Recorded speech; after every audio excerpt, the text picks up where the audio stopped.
जैसे आप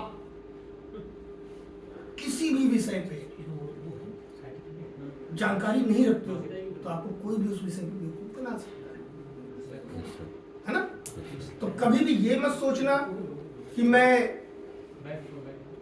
suppose that मैं कंप्यूटर सीख रही हूं तो मुझे दूसरे सेक्टर की जानकारी नहीं होनी चाहिए।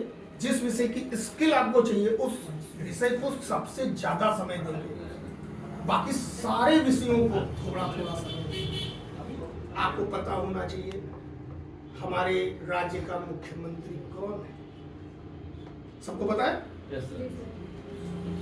तुम बताओ।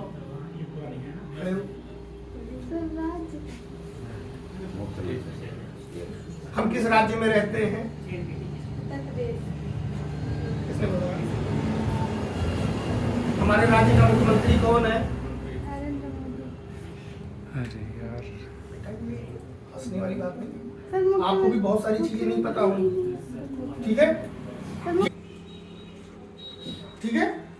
सरकार की बहुत सारी मुहिमें चलती हैं। सरकार युवा वर्ग के लिए, भाई युवा ही तो देश का भविष्य है।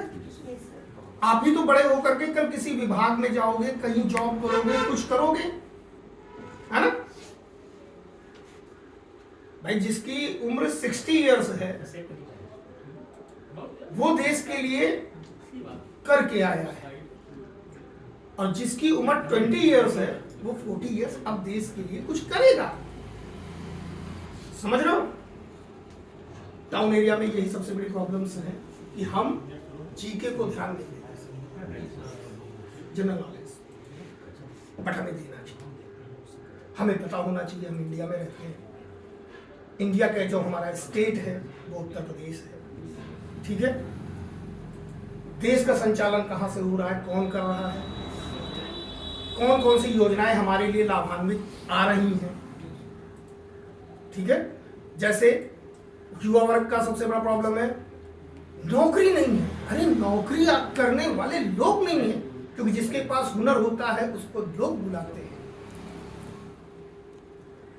बात समझ रहे हो?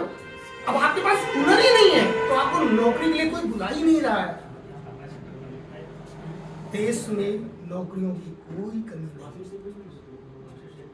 लेकिन उन लोगों के लिए जिनके पास टैलेंट है। ठीक है, स्किल।